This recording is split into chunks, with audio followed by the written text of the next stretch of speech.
We're now at week 2 of our series Pag-asa. As we talked about the foundation of our hope, you remember Abraham, when we talked about Abraham last week, Abraham said he was fully, no, not Abraham said, Abraham's perspective was he was fully convinced that God was able to do all that he had promised. That's the foundation of our hope. That we have God, a faithful promise keeper who gave us a promise that we can hold on to. Yun ang ating source. So if you started out with like a sliver of hope or like a thread, a thread na lang, yung parang sumasabit ka na lang na ganyan, Lord, mauubos na talaga yung pag-asa ko. We're hoping that by the end of our conversation last week, that already became like a solid anchor. Parang that became like a steel cable that you could really anchor on God, His promise, and the fact that He's able to fulfill everything that He has promised. That's the foundation of our hope. Now, we would like to grow. We would like to grow in the way we believe God or the way that we hope in God. So today, we're going to talk about the formation of our hope. Now, realizing that hope needs to be formed. Kailangan siyang mag-grow. Kailangan siyang ma-form. And apparently, God has a way of forming hope. What do you mean when you say ifo-form yung hope? Well, if you're starting out with a string, na yun lang ang hope mo, then maybe hopefully gawin na ni Lord ng konting lubid. Makapal-kapal na ng konti. And then eventually God would grow it such that your hope becomes more and more sure and certain. I'll give you a few examples. May tinatawag tayong hope for the present. Let's say you're in the middle of a situation and you're hoping, Lord, sana naman magbago. O kaya may inaantay ka. May inaantay ka lang. Parating mula sa abroad, may inaantay ka na bonus, may inaantay ka na sweldo, may inaantay ka na trabaho. Hope for the present. Lord, I'm hoping, Lord, I'm looking to you, God. Lord, ang pag-asa ko, Lord, solid sa inyo po. Naniniwala ko. There's also hope for this life. That talks about a bit more into the future. Yung ano mangyayari sa pamilya ko, ano mangyayari sa aming mag-asawa, ano mangyayari sa mga anak ko, ano yung mangyayari sa mga apo ko. There's a hope for the future, and even that is also certain because God is already there. Okay, nandun na siya.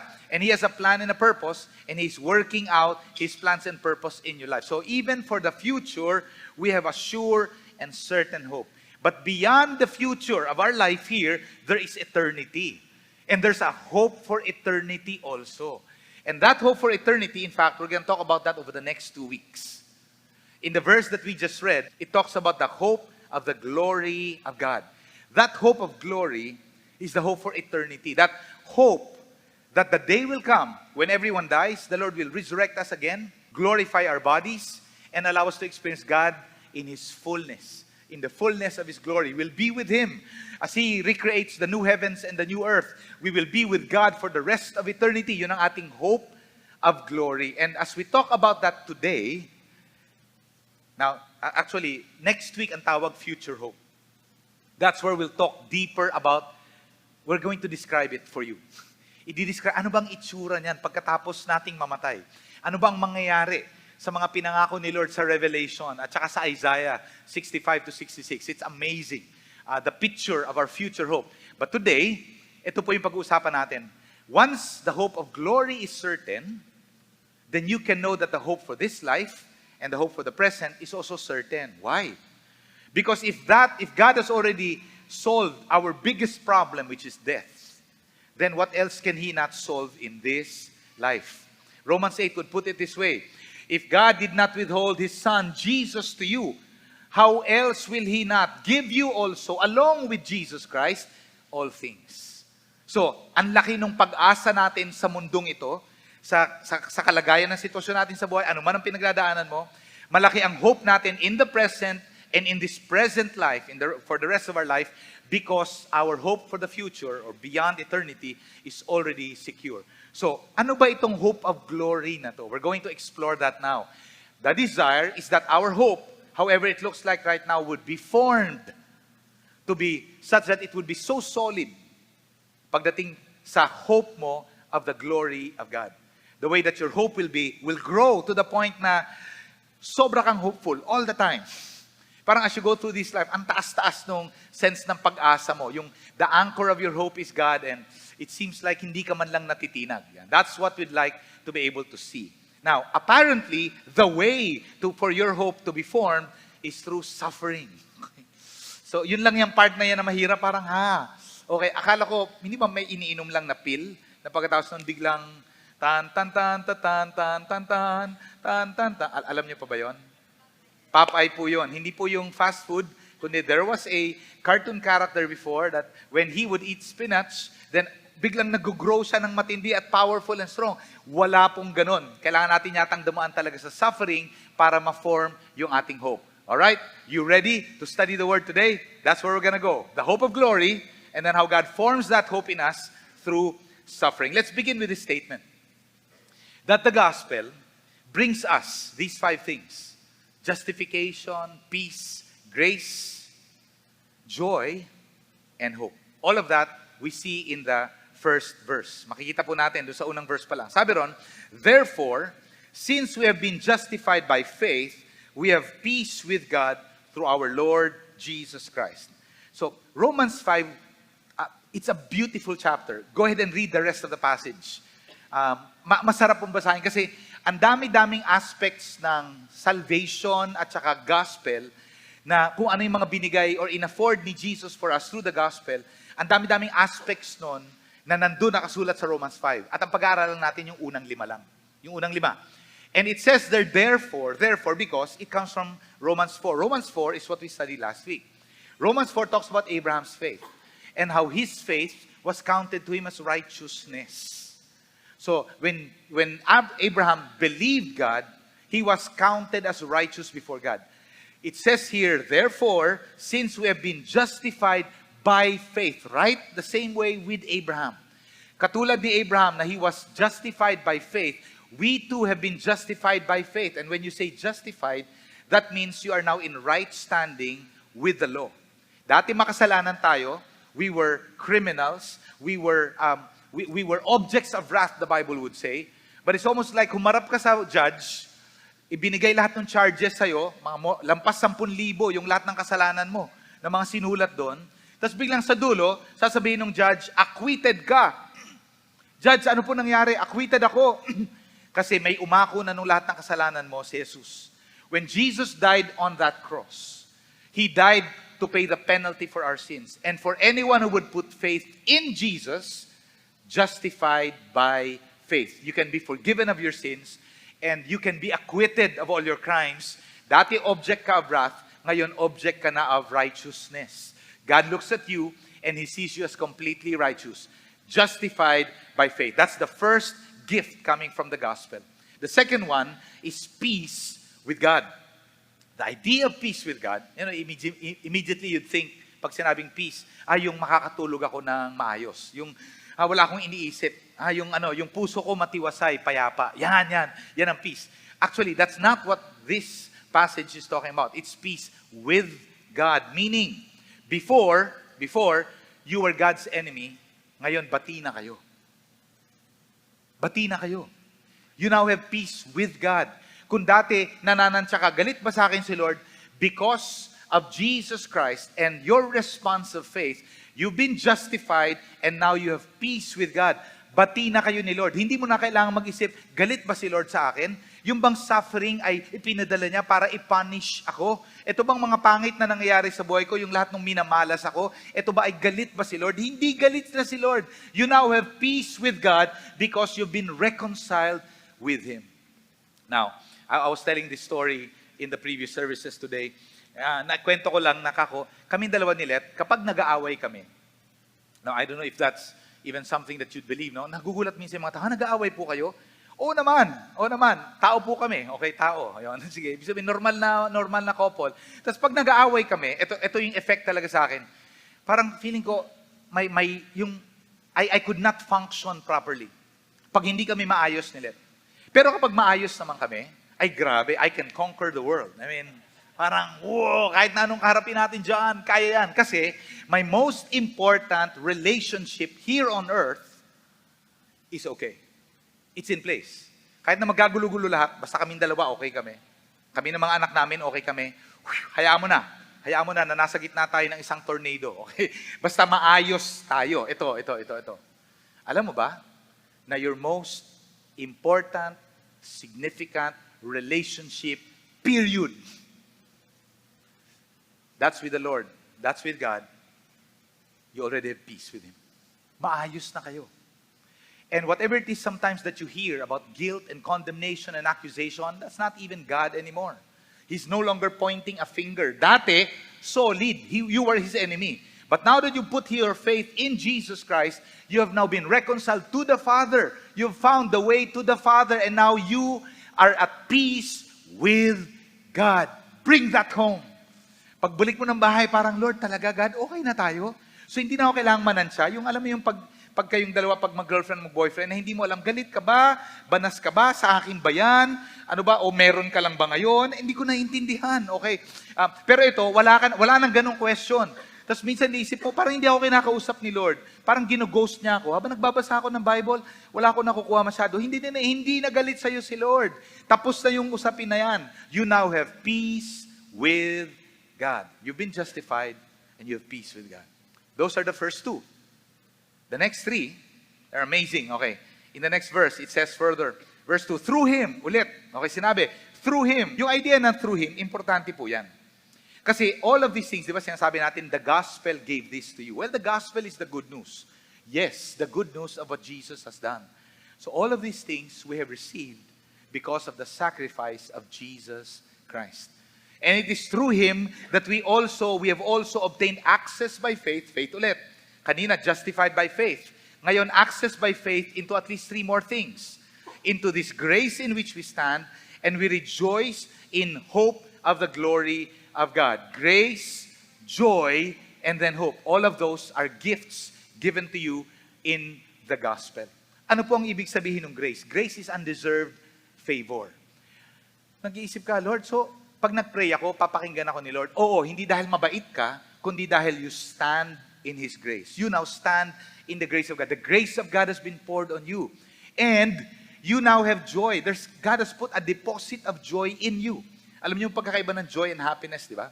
Yung happiness, it's something that usually outside. Parang masaya tayo sa panlabas. Masaya, yay. At usually ang happiness, kailangan merong happenings. Okay? May nangyayari sa paligid na maganda. Very external or it's in the environment. Ang joy, it's inside of you. Kahit na nagkaloko-loko ng buhay, for some reason, there's an inner joy and inner peace in you na alam mo lang, content ka kay God. And yung life mo is settled, is set, it's strong, it is established, it is immovable in God. It's an inner type of joy. And God's put in you joy. Ang tawag dyan, the joy of your salvation.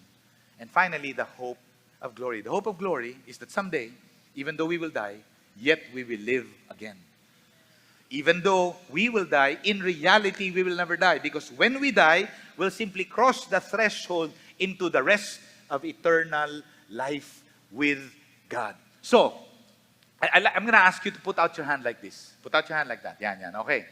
I'm going to ask you to memorize those 5 things. 5 things. Justified by faith. Peace with God. All right? Grace in which you stand. Joy or rejoicing. And then hope of glory. O, ulitin natin ha. 5. 3, 2, 1, go. Peace with God. Grace in which you stand. Joy. And then hope of glory. Wow. Okay. Now, keep it. Yan. Yes, again. Now I want you to close it. Close your hand like that. It's yours already. It's been given to you. It's not something that you will achieve in the future. It's not something that you will get when you read the Bible through and through. It's not something that will happen to you when you pray 5 hours a day. It's given to you in the gospel through the Lord Jesus Christ. Can you believe that? Tama ba yun? Parang tama, di ba? Parang, wow, okay. Bakit importante na alam mo yun? Meron na ako noon, totoo. Yung lahat ng yan, lahat yun, bawat isa ron, $1 million ang presyo. Hinahanap yan ng mga tao. Naghahanap sila na ma-justify. They give to the poor just so that they will be justified before God. So that their sense of guilt and condemnation ay maibsan. Hindi nila ma-achieve through all of their wealth and through all of their good works. And yet you received it by faith. Yung peace with God. Grabe, lahat ng mga tao sa buong mundo, pursuing all of different religions, all of them are looking to be able to find peace with God. Mula doon sa mga unang-unang tribes nung unang panahon na ino-offer ang mga baka, ino-offer ang mga anak nila, just so that they can have peace with God, you received it in the Lord Jesus Christ. Grace Every undeserved thing and favor that the Lord will give to you in this life, many people work for it so long. You've been given that undeserved joy. Grabe. O ito, you don't need to look far. Alam ko, hinahanap po minsan ng joy sa Netflix, Amazon Prime, Disney Plus, ano pa mga iba, View, ano pang mga iba nyo pa, o kaya mga streaming. Okay? Mga iba pang streaming na hindi bayad. Okay, yan. So, hinahanap mo yung joy doon. Hinahanap mo yung joy sa kung ano man ang mga hobbies mo. Hinahanap mo ang joy sa relationships. Hinahanap mo ang joy sa promotion sa trabaho. Hinahanap mo ang joy sa pamilya. Pero biglang hindi mo siya mahanap kasi erratic lahat sila.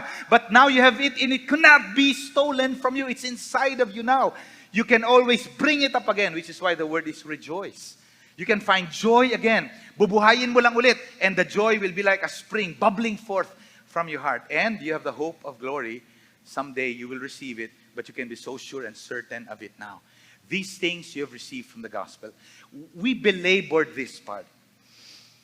If you notice, we belabored this part because this is the reason for the rest of the passage. The gospel brings us those 5 things: justification, peace, grace, joy, and hope. And all of that now enable us to respond right to suffering. And apparently, the proper response is rejoice. Iba-iba ang response sa suffering. Some respond to suffering with a heavy sigh. Na naman, sunod-sunod na to. Parang wala na bang pahinga. Yung iba naman, they would grumble. Bakit ba kasi hindi natutupad yung mga gusto kong mangyari? Yung iba naman, magtatalak. Ay nako, kayo lahat may kasalanan. Kayo yung dahilan kung bakit inaalat ako sa buhay. Kayo. Yung iba naman, they would rise their fist against God. Lord, wala talaga kayong pakialam. Galit ako. O kaya naman, some people just leave, rebel against God and say, no. Response to suffering. How do you respond to suffering? O ito, kung alin man doon ang responses mo sa suffering, all of those are unbiblical. Unbiblical. And I'd like to ask the question, really? Rejoice? Have you tried it? Sino sa inyo nasubukan nyo na to? Yung nang mag-suffer kayo talaga, ang response nyo talaga rejoicing. Meron na bang nakagawa nito? Meron na? Meron na. Yay! Okay, meron na. Meron na bang mga ibang nakagawa? Biglang bumagsak ang negosyo mo. Nalaman mo ngayong araw na to, biglang nag-flip yung market. Tapos biglang, woohoo! Ang saya-saya ko! Grabe! Yes! I rejoice! Now, siyempre, hindi yun ang ibig sabihin noon. You don't rejoice in the suffering. You don't rejoice in the suffering. Pag-isip mo, parang ako magre-rejoice. Tingnan mo, knowing that suffering, but we rejoice, you don't rejoice in the suffering. Pangit ang nangyari sa buhay ko. Kaya, biglang dahil doon magre-rejoice ako. Hindi siya about, kasi hindi siya connect, di ba? You'll have to find your reason to rejoice. And yung reason natin to rejoice as Christians is concrete and strong. Not the suffering per se. You don't rejoice because of the suffering. You rejoice inside of the suffering. Habang nangyayari yung suffering, biglang kahit papano, meron ka pa rin nauhugot na joy inside of you. Now, legit ba itong command na to? Because it's a command. And apparently, hindi lang si Paul ang nagsasabi. Sinabi niya rin yan sa Corinthians, oo. Pero si James, sabi niya rin yan, consider it pure joy, my brothers, whenever you face trials of many kinds. Biglang, what? How do I even respond in that way? Really? So, kung seryosong Bible ang nagsasabi nito at ito ay command, I have to seriously consider it. Na dapat matutunan ko kung paano mag-respond in this way because this is the only legitimate response. Now, siguro, let me rephrase it another way. While the rest of the people in the world would respond in sighing, desperation, helplessness, grumbling, blaming, or rebellion or anger against God, you, Christian, have the distinct privilege of responding by rejoicing in suffering. You have been given by God, not to everyone, but to you. You've been given the distinct privilege to respond by rejoicing, to respond in joy when you go through suffering. Bakit? Ano ang pangahawakan mo habang pinagdadaanan mo ang suffering that would be enough reason to actually rejoice? enough reason to rejoice. I like to highlight that phrase. Knowing that. Not only that, but we rejoice in our sufferings, knowing that. Mag-iiba ng gusto ang responses sa buhay kapag meron kang alam na hindi alam ng ibang tao. You know how it is, right? Halimbawa, may surprise. Yung lahat ng tao nagulat, pero ikaw alam mo yung surprise kasi ikaw yung nagplano ng surprise. So, knowing that, iba yung response mo kumpara dun sa mga tao na hindi nakakaalam. Kapag may mga, halimbawa, babagsak ang market, tapos biglang nagtatrabaho ka sa Department of Finance, halimbawa, at alam mo na yun ang mangyayari, ibang-ibang response mo kumpara dun sa the rest of the people, they were caught by surprise, pero you knew something that they don't, you knew that. And because you knew that, iba ang response mo. What do you know that the rest of the world do not know? And can we make sure that you know that so that when you face suffering, because you know that, you can respond by rejoicing? Make sense? Ano yung dapat mong malaman? Okay, hold out your hand. Hold out your hand. I have been justified. I have peace with God. There's a grace on which I stand. There's the joy of my salvation. And I have a hope of glory. And I already have it. I know that. And because of that, yan pa lang, tanungin ko sa'yo, yan, okay. Yan, yung bagay na yan na meron ka na yan, solid na to. Kahit na halimbawa, mawalan ako ng bahay, mawalan ako ng kotse, kahit na anong mangyari pa sa buhay ko ngayon, yung 5 na to, hindi na to mawawala. Yung 5 na to na pwede kong panghawakan, and I have a hope of glory. And you might take away everything from me now, but kahit lalamunin ako ng lupa ngayon, I still did not lose. You know why? I may have lost the temporary things of the world, but I have a hope of glory that awaits me even when I die. The worst thing that could happen to me, which is death, even that is only a bluff. Because after that awaits the hope of glory. So these 5 things, you know that. Grow in your confidence in these 5 things. Grow in your confidence in the gospel, which is why they say you have to be reminded of the gospel every day. Na kahit na anong kaharapin mo sa buhay, Lord, I have you. Like the most significant things in life that many people vie for, go for, try to aim for, I already have it by grace because of Jesus Christ. I know that. But in addition to that, in addition to knowing that, you also know that suffering produces endurance, then character, then hope. Make sense? So may isa akong alam. May isa akong alam, the gospel, what the gospel has given me. Pero may isa pa akong alam. Yung suffering na to, it will work on my behalf or for my good. That's a perspective. You're not rejoicing because of the suffering, but you're rejoicing in the suffering. Bakit? Ano bang ginagawa ng suffering? Someone has put it this way, problems are good employees. They work for you without you paying for them. Okay? Problems actually work for you without you paying for them. Because suffering produces something in you. When you go through suffering, now, most of the time, part of your response to suffering is to skirt around it. Take the path of least resistance. Di ba? Yung parang iwasan mo. Ang tawag doon, shortcuts. Well, long cut, kasi umiwas ka eh. Okay? Nag-long cut ka, pero in reality, shortcut, kasi ayaw mong pagdaanan yung mahirap. So dahil doon, hindi mo na naranasan yung hirap, the suffering did not form your hope. You missed it. It would have been a good opportunity. Why would Psalm 23 say that in the valley of the shadow of death, your shepherd will be there with his rod and his staff to comfort you, if not to go through the valley of the shadow of death with you. In the suffering, it's a fellowship with Christ.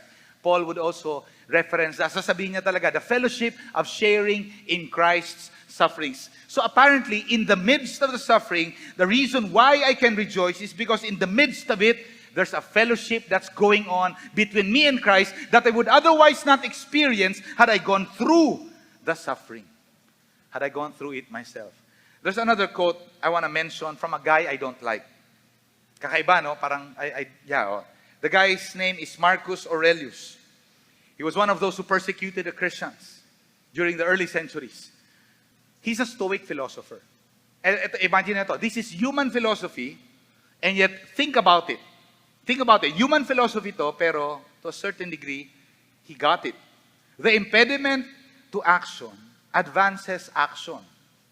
What stands in the way becomes the way. The impediment to action, to moving forward, the impediment is the suffering, the difficulty, the obstacle, the hindrance. It's the impediment. I don't like the impediment.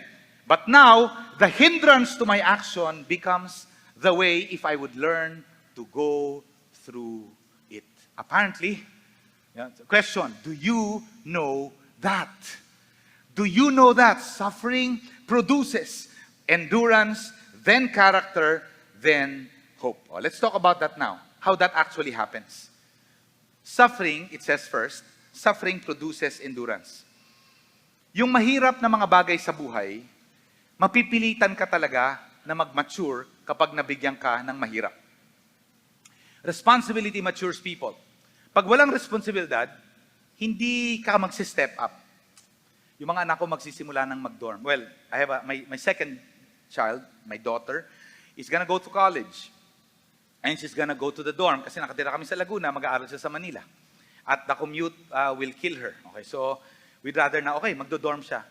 Tapos, ini-express niya talaga na bago to. At nakakatakot to. Sabi ko, totoo naman talaga nakakatakot kasi bago. At ang daming unknowns. Pero it's a responsibility. And it will form you. Ito, common to sa iba-ibang generations. This applies to many generations. Pero when a previous generation has gone through so much hardship, ang gagawin ng previous generation na to, sobrang magpupursige talaga na mag-succeed and so on. Tapos pag nag-succeed na sila, ito yung thinking nila, ayoko nang maranasan ng mga anak ko ang lahat ng pinagdaanan ko.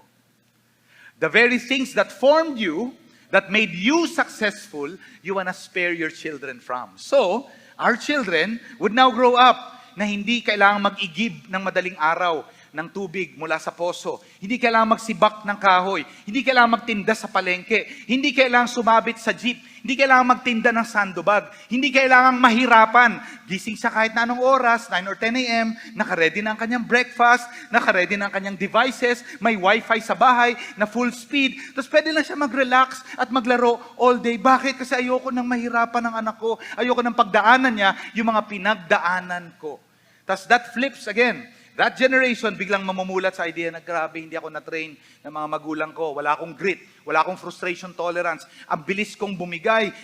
Ayoko ng suffering. Ayoko na. Tapos kailangan kong matuto. Tapos finally, they're thrust into life. Pag nagsimula na magtrabaho, ganito pala. O kaya pumunta sa klase, nabully. Pagdating sa trabaho, naka-experience ng matinding boss na hindi siya ever nakaranas ng mura. Tapos ngayon, pinagmumura siyang ganun. Tapos nakaranas siya ng, biglang wala nang mabait sa paligid, wala na nagpo-protect, hindi na siya sheltered. Tapos ngayon, left siya na walang any protection. Parang, biglang, anong gagawin ko? Importante ang suffering. In fact, to a certain degree, it has to happen. Sa atin, sa pagpapalaki ng mga anak natin, ang tawag dun sa suffering that we sort of give them a bit is discipline. Discipline you give in tranches to kids to be able to train them to persevere, to endure, to learn to bear up under it. Yun po yung ibig sabihin pala mismo ng word na endurance. To bear up under. So ito yung bumubuhat ka. Yung pag naranasan mo yung pasan ko ang daigdig, ganyan. Pasan ko ang daigdig. Yan yun. That's the word, endurance. That I would bear up under it. And that I may have the strength to be able to bear up under it. Na hindi ako lampa. Na hindi ako ampaw. Na pag nabigyan lang ako ng konting tulak, talagang bagsak na ako kaagad. Kailangan ko mismo ako, I need to be formed. And the way for me to be formed is through suffering. I need to go through it. I need to learn. I need to carry weight. I need to have responsibility. To a certain degree, I need to be frustrated so that my grit will grow. My resilience will grow. Makes sense, no? How do you think Hidilyn Diaz got to the place that she was able to get the gold for the Olympics? Doing 127 kilos. Ang isipin mo, no? Wow. Nakailan siya? 3 or 4 or 5 na mga Olympics prior. Yung mga nauna niya mga Olympics, sa mga nabubuhat niya lang 90 kilos lang. Mabigat yun, ha? 2 kaban, 2 sako ng bigas. Hindi yung sako lang, yung may laman, okay? Yung talagang 2 sako, ayos yun, almost 100, parang. Pero even at that time, hindi siya nananalo. Hanggang number 11, number 12 lang siya out of 12 participants. Pero he continued to endure, to bear under the weight. There's a point that you need to grow your muscles so that you can carry more. You'll be able to withstand the things that life will throw at you. Hindi pa pwedeng wala kang muscle man lang. So, and the only way to do it is to bear weight. There is no escaping it. And we cannot spare ourselves and our children from the suffering that they need to go through, the discipline they need to go through, the difficulty they need to go through, and they need to learn to rise up themselves and slay their own giants. Because you slayed your giants in your generation. Look where it got you. It brought you so much maturity. They need to slay their own giants as well. So we are not suffering averse. If it's a suffering that's before us, and you say to God, Lord, this is something you want me to do, I need to go through, then go through it. Not all mountains can be sore-mounted. Merong mga, alam mo not all mountains will move out. Mali, baliktad pala. Not all mountains will move aside. Okay, basta raw, I say to this mountain, be moved. So gumalaw. Yay! Pero may mga mountains na kailangan mo talagang put on your hiking shoes, put on your trail mix, put on your whatever it is, kumpletuhin mo yung lahat ng gamit mo para makaakyat ka talaga, and then masamit mo siya, and then finally you were able to overcome the mountain. That's something that all of us need to go through. We should not be suffering averse, because suffering produces endurance, and endurance produces character. Character, the word character here is not the usual good moral character na iniisip natin na parang integrity, ganyan. This word character specifically means trustworthiness or being tested and proven. The idea of being tested and proven ay idinaan ka sa suffering tapos you came out strong. You were tested, now you can take on more. That's the idea. This is the idea of grit, the idea of resilience, of perseverance, of not stopping, not quitting, moving forward and finishing what needs to be finished. That's the word character, to be tested. To be tested. In fact, Job alluded to this somewhat. Nung sinabi niya, but he knows the way that I take. When he has tried me. Nung sinubok na ako, and true enough, Job indeed went through all of these testings. When he has tried me, I shall come out as gold. Pwede pala yun. Pwede palang dumaan sa heat, increased heat so that yung lahat ng mga impurities ng gold lumabas, kakalusin ng ganyan. Tapos biglang papainitin pa ulit hanggang finally maging pure, sterling. Parang, whoa, that's amazing. And finally, that results in hope. What do we mean by that? Why does it result in hope? Because when you've been trained to endure, when there's a grit in you, when there's a capacity for you to finish, to complete whatever you face in life, then we surely have hope for your life in the future. You are ready. You are future ready. You're future ready. You're future ready. Kahit na anong ibato sa'yo ng buhay, kakarapin mo, ready ka. Tas, ang sarap nun, di ba? May mga anak tayo na parang, alam mo, ito, na-train ko talaga yan. Marami akong mga ginawa dyan, tas okay talaga yan. Tas ngayon, sabak na siya. Siyempre, ma-overwhelm pa rin yan at some point, pero alam ko lang, may kampante ako na future ready yung anak ko. Kaya niyang harapin kung ano man dapat niyang harapin kasi marami na rin niyang pinagdaanan at maayos ang kanyang naging responses sa buhay. That solidifies our hope for the future. I like how this New Testament scholar put it, Everett Harrison. He said, just as our present access gives hope of sharing the divine glory of God, our present access to grace, so too do our sufferings. They help to produce character. And by means of this school of suffering, the Lord is fitting us for His eternal fellowship. I like to tell one more story. This is the story of Fiona. This is not Fiona, okay? This is Mark. That is Fiona, yung naka-blue po. Fiona has been one of our most faithful campus missionaries, been a campus missionary for more than a decade, just serving with us faithfully. Tapos recently, nag-family mode na siya. May dalawa na siyang anak, maliit na baby. Tapos, so yung husband niya na lang, si Edison, ang nagpatuloy na campus missionary. But Fiona went through a lot of suffering and difficulty, and it has formed her hope. Let's go ahead and watch this. Hi everyone, I'm Fiona. I'm a former campus missionary, and I'm here to share my story. My relationship with God before the trials was, a walk in the park. I was enjoying all answered prayers. Kung may mga hindi naman masagot, okay lang. Kumaga, alam mo lang na, okay, God, you protected me from that. Or yung mga ganon, yung simpleng, kumbaga, it was a peaceful relationship with God. Na you're secured with Him, with everything na ginagawa niya sa buhay mo. You're secured with even when He says no, na masaya ka pa din. Na, kumbaga, I was so secured with the love that He has for me. It started in 2020 when I was diagnosed with colon cancer. I was 26. So, there was so much unbelief na talaga ba may cancer ako, ganon. Chemo started, so sige, kaya pa. Of course, during that time na, no, parang mas nagsisink in na nung nakikimo na ako. But even then, I had a lot of God moments na I know na only Jesus can understand the pain that I was going through physically whenever there are sessions. It became more challenging when it became a series of trials already. Like after I had my chemotherapy, so nag-graduate na ako, weeks after, I had COVID. And then my family had COVID, same then. After that, my dad got diagnosed with colon cancer as well. Questions started to rise in my head, in my heart. Like, I didn't know how to talk to God anymore. There was no choice but to choose God, to stay with Him, and to not quit. There's a verse in the Bible that I held on to during that time. Psalms 27, verse 14. Take heart, don't quit. Stay with God.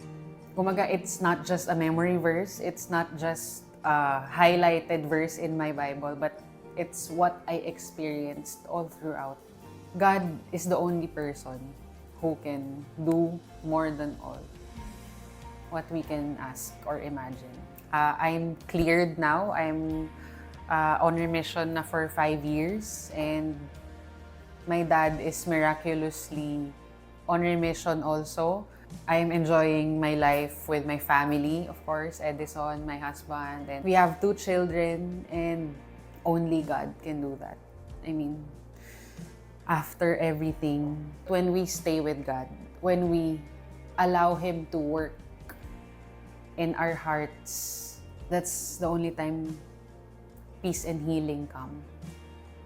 That's the only time that we will experience that peace that He wants to give us. It gave me a perspective of Him that He really makes all things work for my good, for our good. And we can still have a future to look forward to hope for, because He's already there.